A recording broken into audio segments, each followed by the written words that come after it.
Well, thank you for spending your valuable time joining us here today. And we always hope to rise up to the challenge and inspire you with some useful nuggets about how you can negotiate a better life. And today's going to be no exception. We're chatting today with Joel Dubin, and we're going to be talking about negotiating in and beyond dysfunctional workplaces. So, welcome, Joel. I'm glad to have you here today. Great. Thanks for having me, Cindy. Great to be here. Yeah, and for those of you who may not know him, Joel is a retired cybersecurity consultant who now writes humor books. And I would say humor books that have some real content, some great substantive issues, but he does them with great humor. And The 7 Habits of Highly Dysfunctional Companies was inspired by things he observed that companies do that sabotage not only their security, but their business. And it's a sort of, I guess you'd say, an anti-manual of how to not run a business. It's done with great humor, and it certainly caught my attention because a lot of the things that he talks about, I think, are in alignment with the art of feminine negotiation. And Joel also has an MBA from the Kellogg School of Management, a master's degree in journalism from Columbia University. So he certainly has some decent chops behind him to speak to these issues. So why don't we dive in, Joel? I know you say that you were inspired to write the 7 Habits of Highly Dysfunctional Companies, watching the stupid things that companies do that hurt their business. So what does that mean? Tell us a bit more about that. Well, I worked in the corporate world for a number of decades and just kind of banging my head against the wall with with bureaucracy, office politics, toxic cultures. And I developed these 7 principles that I saw in common with all of these kind of messed up companies. So the first one is if it makes sense, don't do it. Yeah. Or a corollary is if it's simple, make it complicated. I That's see so many true. ways where companies would just kind of stumble over themselves trying to take the obvious, make it harder, have more meetings, more emails, more committees, and just things wouldn't get done. Or they would do silly things like things that customers wanted, they would do the opposite, Yeah. or for example, move the office away from employees where they live, closer to the executive management.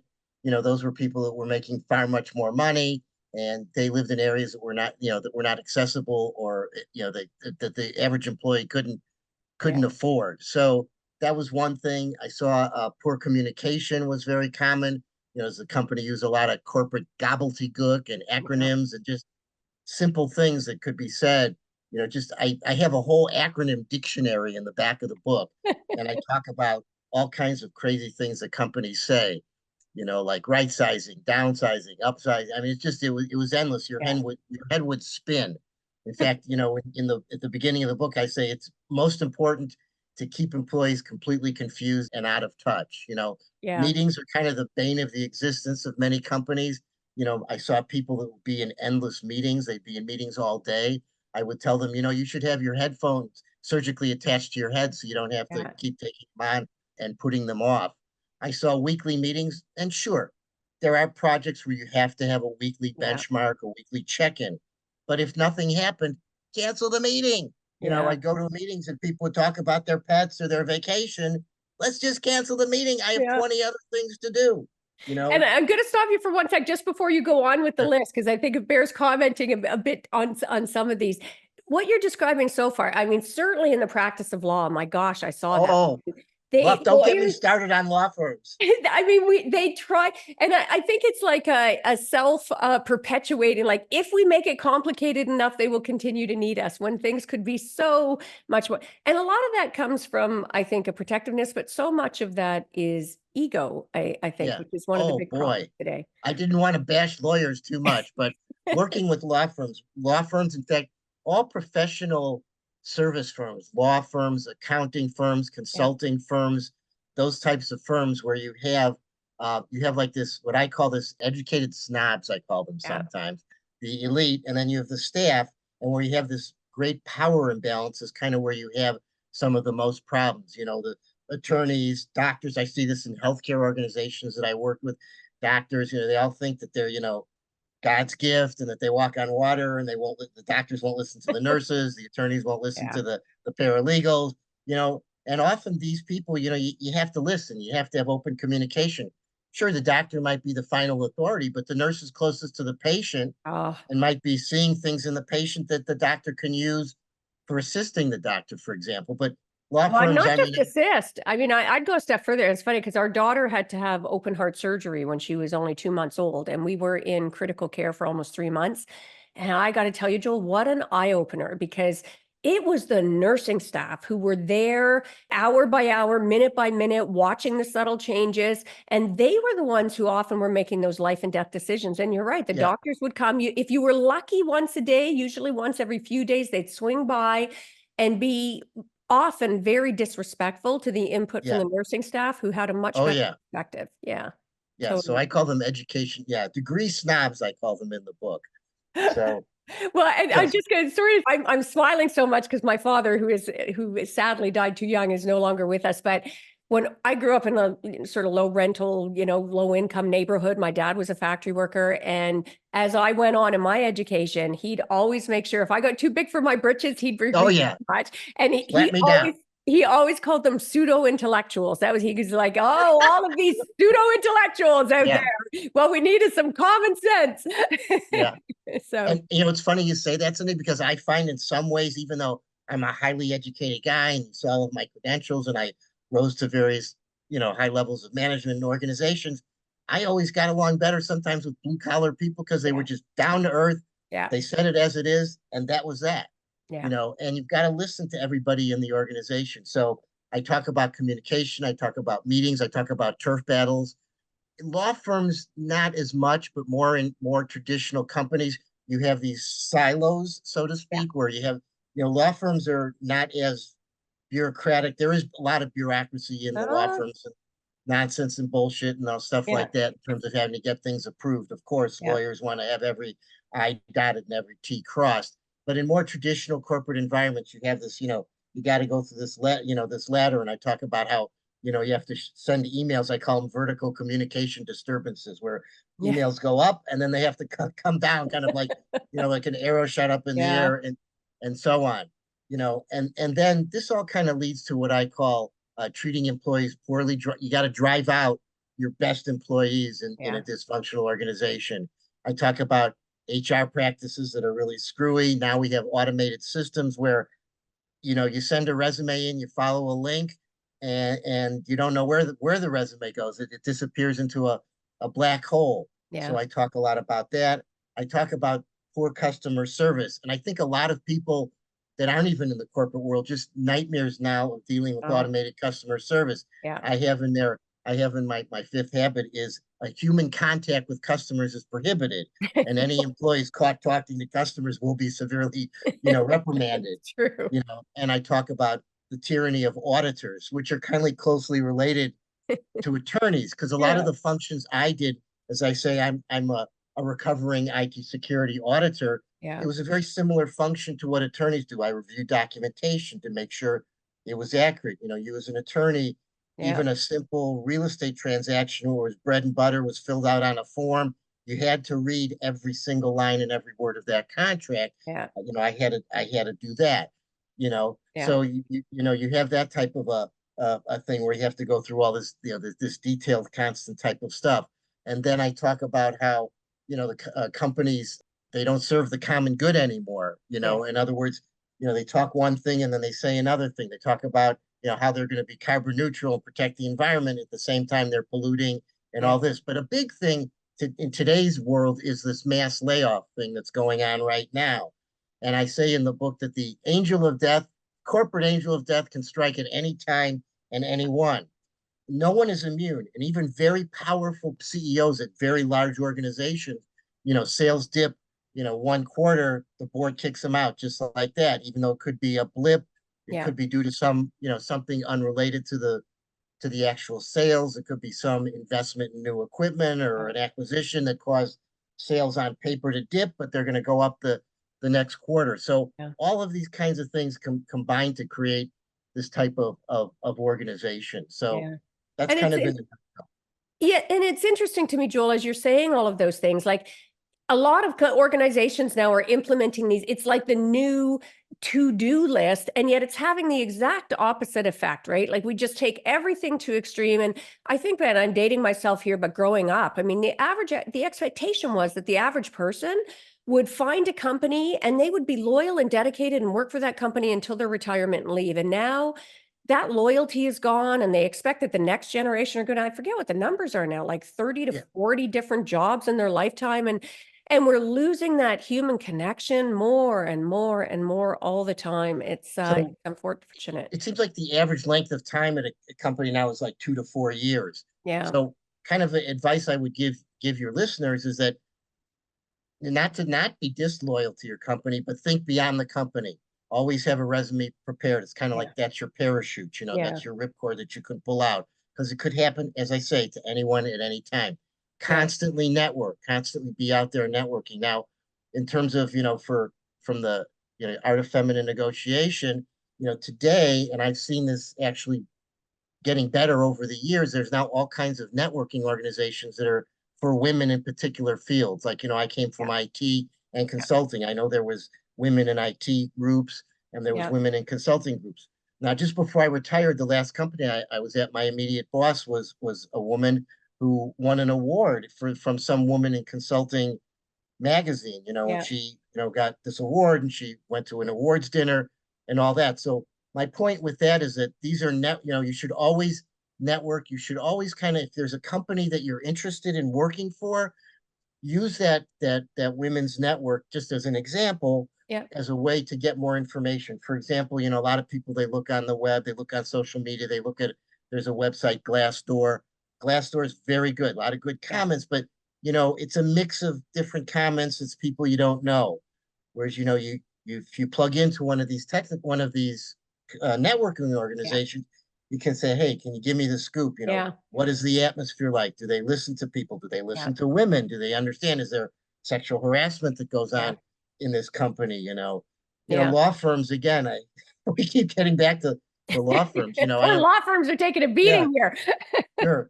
There's plenty of women in law, a lot of women in law, but there still seems to be, from what I've heard from lawyers that I've known, issues of sexual Oh harassment. yeah. And I guess that's, again, because, as I say, this power equation. So, Yeah. women shouldn't be afraid to speak up. Companies over the years have gotten better in this area. I've noticed in all my decades. You say you're dating yourself. I remember the time when there was no rules, and something happened, women would just keep quiet. They never said anything, and I've had in the last several companies over the last, gosh, 10 years at least, where I was required to take some sort of training in sexual harassment, Yeah. like an hour or 2 hour class. And one company I was at recently that I worked at, where a manager, I was required to take a half-day course. And it was not just on sexual harassment, it was also about bullying and all of Yeah. those things together. Very good course. Teacher was very good. They did role plays, lots of good experience, Yeah. lots of good trench stories from the trenches. So I Yeah. think companies are getting better. There's a lot of work to do, but my advice Yeah. to women is just speak up. Don't be afraid. There are male coworkers. I know some seem like macho jerks, but there are many that will help. I've Yeah. been Definitely. asked. Go ahead, Sid. Yes. Like definitely looking for those allies in the workplace. And a lot of those courses, I know they're becoming more popular. They're very trendy. And you got to watch the difference too. A lot of them just pay lip service to it, but it's not Sure. at the core of the organization yet. And it's funny, since we keep talking about lawyers, everybody assumes, oh, well, female lawyers, it must be easy because they negotiate for a living. But the discrepancy for equity interests for women is still really, there is a significant gap based on gender, even within that profession. So now, what are some ways that we can see if our company is dysfunctional? Like some tips for our listeners out there. What should they be looking? Well, so what I have in the book, the humorous way, is I call it the asshole density ratio, Yeah. where you walk 100 paces in all directions from your cubicle, and you count the number of assholes and divide it by the number of people in that space. But seriously, I think the things that you should look for is there excessive bureaucracy? Is there Yeah. communication that goes on? Is there a lot of meetings? Too many meetings. You Yeah. have to have meetings, yes. You have Yeah. to have some level of bureaucracy. You can't have people kind of running chaotic. You have to have some organization. Do projects get done? Is the company innovative? So many Yeah. times you get these big companies that started out 100 years ago as these entrepreneurial powerhouses, and now they're just kind of tied up in knots. They can't do anything, and these little competitors just kind of eat their lunch. So kind of watch for those things. Is it innovative? Is it flexible? Yeah. What's the atmosphere in the company? Does the being happy look like they're drugged up to Yeah. meet the outsiders, or does it Yeah. look like people are genuinely feeling that they're making an impact? Yeah. You know, And this I'm applies always, outside of the workplace, actually. Now that you say, as you were saying that, I was thinking about even, when we moved up north here, I started getting very engaged in, parent council and started, literary festivals, and everybody always wanted meet, yeah. have these meetings. But when push came to shove, nobody wanted to actually do the stuff that needed to be done. And we took all the time that we sat together in meetings, we could have run 10 literary festivals. So it Oh was, yeah, exactly. Yeah, exactly. And the nature of the work that I used to do, I had to do testing. So I'd have to spend like a full day doing security testing on my clients. Well, I'd have to block up a full day. And then there's that annoying little meeting, that weekly yeah, meeting. I know nothing was done. yeah, We can skip it. And I'd have to reschedule with the client, blow the whole day. yeah, Just that kind of stuff. yeah, I call them in the book tweams, TWM, the weekly meeting. And I yeah. said they're meant to maim and kill, and they cause a lot of damage. When you can see people that have been in tweens, they have anxiety disorders. Yeah, So I those bet. are the things. No, I know the first time you and I got the chance to meet recently, you had mentioned that the so-called competitive masculine approach was one of the Yeah, problems, and that in fact a more so-called feminine approach might be the cure. So tell us a little bit about your thoughts on that. yeah, very easy. So a lot of people have asked me, and this is kind of very perceptive, if I was in competitive sports, and I never was. Yeah. So if I go back to my childhood, I actually was raised around girls, and so I never got into sports. I never played sports. When I actually started school, I was afraid of the ball. No one would pick me in the team in Yeah. in, in, in gym because I kind of cringe, at that kind of a thing. So I wasn't used to that kind of male hierarchical, structure. I wasn't used to competitive sports. I mean, I'm competitive in the sense I compete against myself. I set standards and I try to improve. And then I've never been into that kind of male bonding rituals, kind of the going out and drinking as the Yeah. boys and that kind of a thing. And I think it actually hurt me in the corporate world because I just didn't like that stuff. I had an aversion to it. But Yeah. I think in terms of quality of life issues, I have a better quality of life because of that. Yeah. So that's kind of where what we were getting at in our conversation before was that, I wasn't used to this kind of competitive type world. And, Yeah. in organizations where, I was at one company that was a major international bank, the IT security organization, was a woman at the very top, was the CISO, and she, of her 5 direct reports, 3 were women, and just everything seemed to move so much smoother without kind of, the bullshit of this and that Yeah. and competing, and Yeah. she was really good, great people skills. I had someone once that came by my desk that needed something and started crying. They were so upset. So she used to have this lunch, a get together, which the other male bosses didn't, where we'd all get together once a month. And she had like little gag gifts. So I'm sitting there and she says, and for outstanding customer service, I have a box of Kleenex for Joel Dubin, because everybody had heard that story about this person within the company that was crying because they were Yeah. afraid of what was going on with their security. Yeah. So, there was kind of that personal touch. And then when she left, there was like this battle between these top, very powerful executives, both male, and it just they were also inspired me to write in the end of the book about the various swamp creatures that exist in these companies. And Yeah. I call them sky watchers, one of them. They're terrible at managing down, but they're always looking up. It's like they're Yeah. constantly ass kissing and they Yeah. don't pay attention to what's going on below. Yeah. So yeah, so that didn't help me. And I have a lot of stories about, there was just too much of this kind of what I call, old boy kind of Yeah. networking. Like, we went, I one company, I had to go with a group of guys to another city. We had a technical training, and it was a 5-day training. And on the last day, we were supposed to take a test. And it was very heavy technical training, and we needed the certification for our jobs. So I wanted to go to the room each night and study because this was tough Yeah. stuff. Every night, oh, let's go out, and then and I would go out just a little bit, to eat and then make everybody happy. And then I'd sneak out, and then I hear, well, they were out drinking till 1 in the morning. Well, I really don't want to do that. I'm Yeah. here to study. I want to get this done. It's very difficult, very technical, dense material. So a lot Yeah. of stories like that. So I wasn't prepared for that kind of, and I think part of the book is therapeutic, kind of getting it all Yeah. off my chest. And I know other guys and other people in general just they don't like that Yeah. kind of, I call it Yeah. forced socializing. Well, and it's interesting because I think it's transcended gender now because we've been so conditioned to define success based on that competitive, sort of dehumanizing model that I think Yeah, sadly both men and women started to stifle the so-called feminine traits. And I know you speak in your book to collaboration versus yeah, competition, which I love. And you had mentioned quality of life. I want to circle back to that for a second, Joel, yeah. because like, what are some options for people, for our listeners out there, to negotiate a better life if they're in a dysfunctional corporate workplace right now? Well, you've got to set boundaries. That's what I say. Yep. For example, I did a lot of work internationally, so there were times where I'd have to get emails or phone calls late at night. But that was the exception, not the rule, right? Yeah, set boundaries. You're only going to do so much. You're not going to work on weekends. You're not going to answer, emails, late at night. I did have one company where I have an enlightened boss where if you sent an email at after 6 o'clock at night, he'd reprimand you. He didn't want that. Yeah. So you have to, that's what I would say.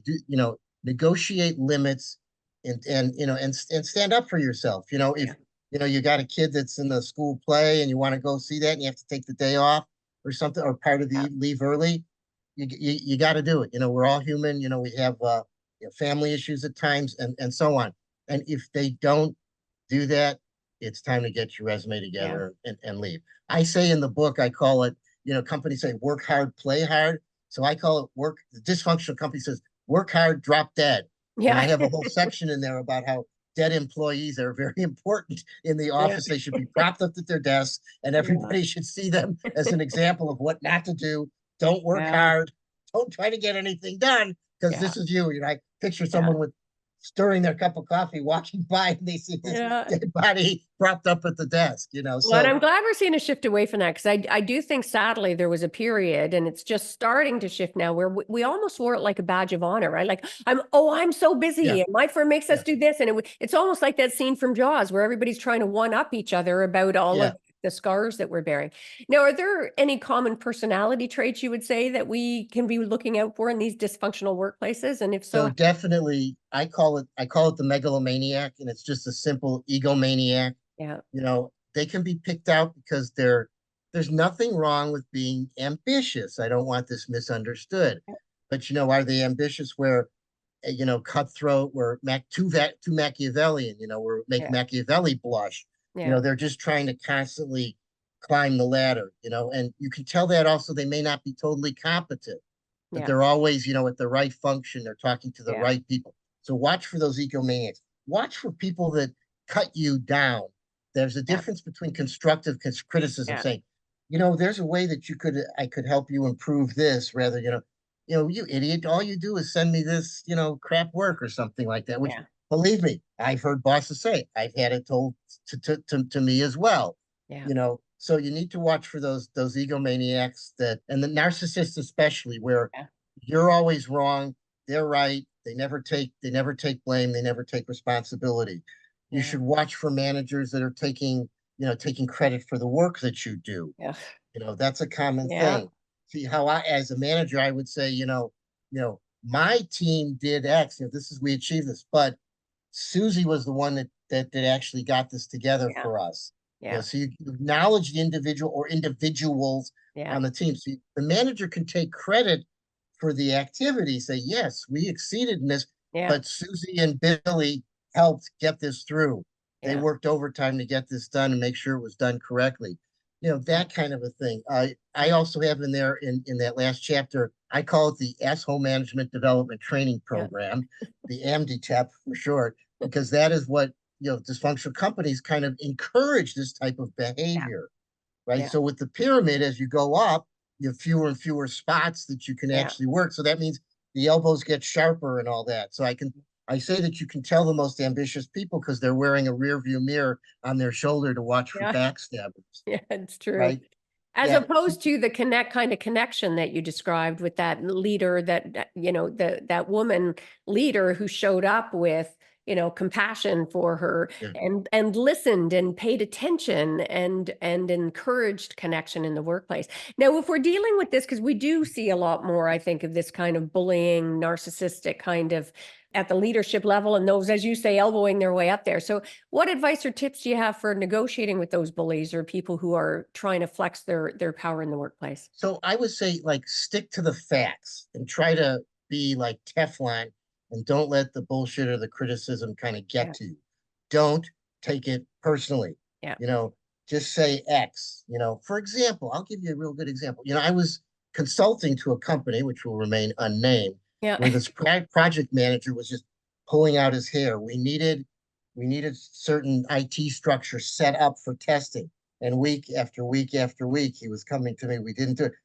It sounded like he was the problem. I know it was his upper management, Yeah. you know, and he had to kind of beat them over the head with over the forehead with, you know, with the standard, the IT security standard, say, you know, you don't do this, the credit card companies won't accept our business anymore. We're not going to be compliant, you know. So you have to you have to just stick with the facts and kind of have a suit of armor and kind of, you know, just be kind of be steely in that Yeah. regard, and don't be emotional, don't get mad, and so on. If it reaches a point where you just can't function, or they're really cutting you down, where it's really, you know, bothering you to a point, then again, get the resume together and leave.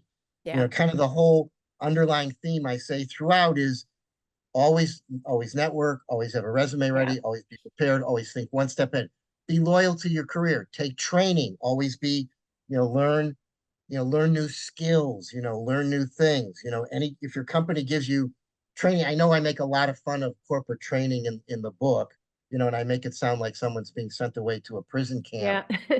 In the training in my book, there are legitimate things, you know, that I took advantage of, where I had this new skill, for example, you Sure. know, Yeah. that you can use. So always be prepared, be flexible. You know, here I'm kind of going Yeah. off topic. You're asking me how to negotiate. No, I'm that's saying that fair. if that Yeah. negotiation doesn't work, you have to do plan B. Yeah. And one of the things I always found as well that is, I mean, it doesn't always work, but shockingly more than most people would expect. When you're dealing with that bully, what you can call out the behavior in a way that's not challenging them, but actually Right. inspiring them to be the best version of themselves. Like, hey, I don't know what's I know that treating people with dignity and respect is really important to you. So I'm not sure what's happening here, but let's take a pause and come back to this Good. conversation when you're able to do that. And Right.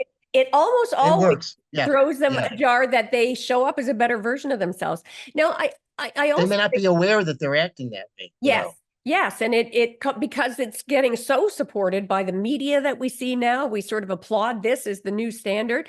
Now, and I am a big believer that negotiating our mindset is one of our first and most important negotiations. So, do you have any advice or tips that you've seen over the years how we can negotiate our mindset to show up more powerfully to be able to have better workplaces and lives? Well, so in terms of your mindset, you know, kind of be centered in what you are, your identity, what you're good at, what you're strong at, and then buttress your strengths, or work with your strengths rather than trying to buttress your weaknesses. Yeah. So that's kind of the best way that I would say.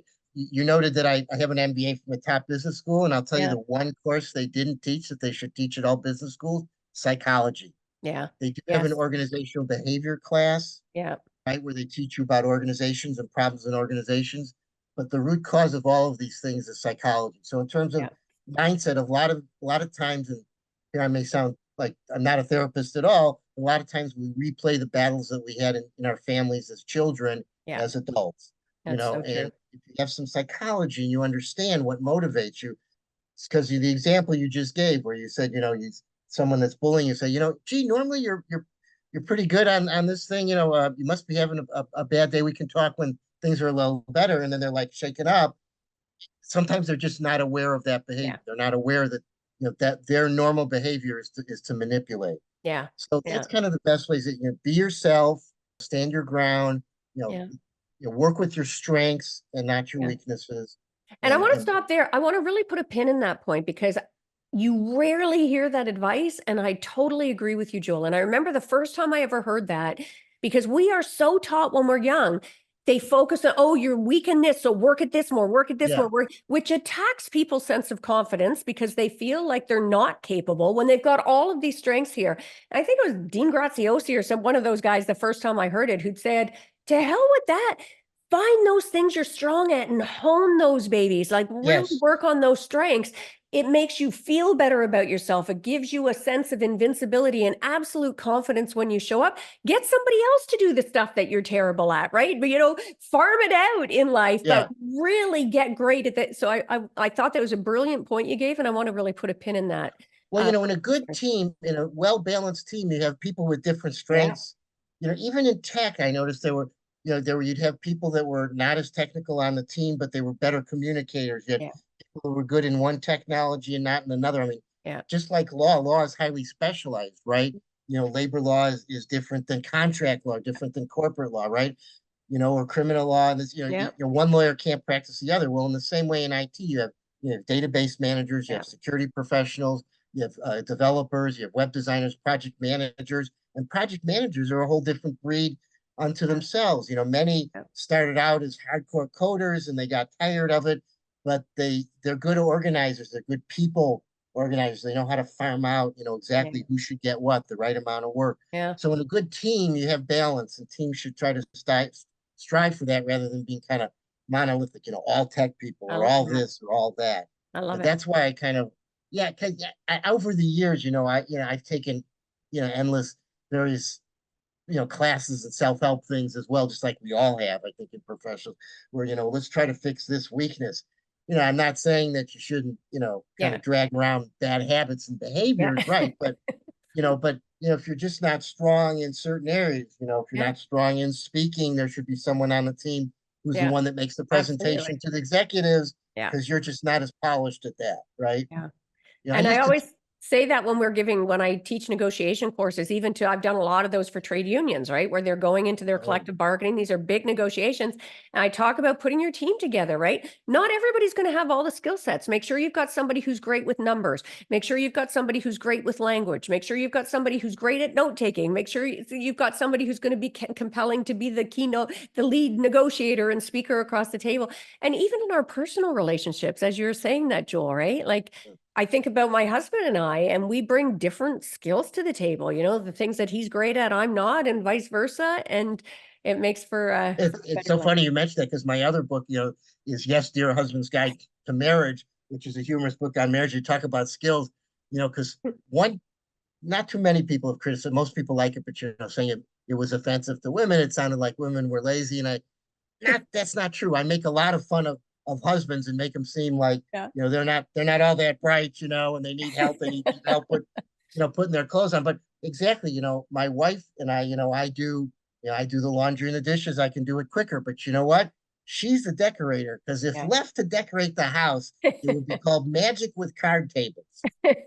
It would be terrible. She Yeah. knows exactly where to put everything in the house. She's got great taste, great artistic taste, Yeah. and I can barely match my socks in the morning. Yeah, So I love it. yeah, so Your that's books are very funny, by the way. And going back to your one about the dysfunctional workplaces, what yeah. would you say is one of the most surprising things that you discovered while either researching it or just epiphany as you were writing it? Did anything come out at you that you were like, oh, that surprised me?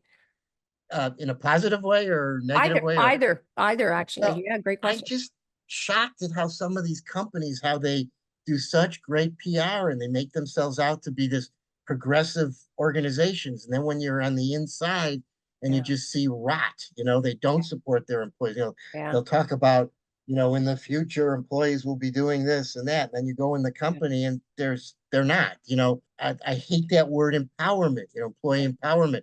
It's the companies that make a big stink about, we empower employees that empower them the least, yeah, you yeah, know. So those are the things. The thing that you know what? Now that you mention that, Sunny, the thing that really gets under my craw and it comes out loud and clear in this book is executives that are out of touch with what's going on in the company. They're hiding yeah, in their ivory tower. I talk about the bunker. I talk about these things called town halls. These are kind of, to me, a little bit of a joke, and I make a lot yeah, of fun of them in the book where, the CEO of the company or one of his or her direct reports will yeah, come out and they'll be flanked with all these assistants. It's kind of like the president coming with the Secret Service people yeah, all on the side. yeah, And then they read all this gobbledygook and you're like, where do they work? Do they work at yeah, the same company? And then they open it up to questions and they deflect questions. yeah, And I make a joke in there that someone asks an uncomfortable question, security people will come from both sides, lift the employee out of the meeting and take them out to the parking lot, which is Yeah. an exaggeration, but you know, Yeah. just the lack of a bit, you know, of knowledge. I mean, Yeah. if I ran an airline, you know, if I were CEO of one of the major airlines, I'd ride those planes Yes. Oh, unannounced. don't get me I started. Do not get me started on airplanes these days. but you know what? I would ride an airplane. Yeah. I wouldn't come, you know, this is the thing. These executives, they go, well, the CEO is coming in from France, you know, on such and such a date. So everybody cleans up the office. They look Of busy. You course. know what? I would want to see a dirty Yeah. office and people Yeah. farting around, you know, Yeah. playing games. I want to see the real thing. You Yeah. know, they Yeah. that it's just these things where I see these road shows, especially in these big, powerful companies. Yeah. These guys come, it's like a circus, it's like a party. I mean, I could go, and then the lack of strategy. They call this strategy. They call some corporate event at a resort, you know, where there's all this Yeah. entertainment. They call this strategy because everybody's coming together and talking. Yes, there's networking. Yes, people are talking. Yeah. Yes, it takes people out of the office. It's an opportunity outside the office to talk about issues and improvements. It's not strategy. It's not a Yeah. planned strategy, Yeah. you know. Well, and it's a worry. I think I suspect sadly things may get worse before they get better on that. We're in a very Instagram perfect kind of fake Yeah. superficial lifestyle. So much stuff is just let's pay lip service. And the perception is they're getting away with it because they tend to skyrocket. Let's hope that changes. Well, this has been fun, and I knew it would be. I normally like to end by asking, what's one of the greatest mindset shifts that you've had in your life? And it doesn't have to be on this topic at all, Joel, just one of those things that happens that's an aha moment for you where you look at things differently or see things differently. I would say having to accept myself as I am. Mm, So, that- in other words, you know, in business and like with the book and all of this entrepreneurial stuff, you're constantly comparing yourself to others. You yeah, need to stop and say, you know, I am what I am, and this is what I do, and this is what I can do. that's And beautiful. that's the best that I can do. Because Yeah, you know, I read all these, you know, Success and Inc. and Entrepreneur, and they show all these people with their sleeves rolled up like this, sitting in front of the Rolls Royce, you know, and all of that. And you don't see the years they may have worked yeah, toiling away in their garage or something like that. And they're just as human as you are. You yeah, know, they have plenty of times when they have self-doubt and all that. That's a media image. So why do I continue to read those? Well, now I have the emotional armor to get information. So maybe I get something out of this, yeah, right? That's useful. Let me yeah, give you a quick example. You know, it's funny. Elon Musk, you know, you read yeah, about Elon Musk and the guy's crazy. You know, he's just out there, you know, all kinds of crazy things he does. He bought Twitter. It doesn't fit with anything.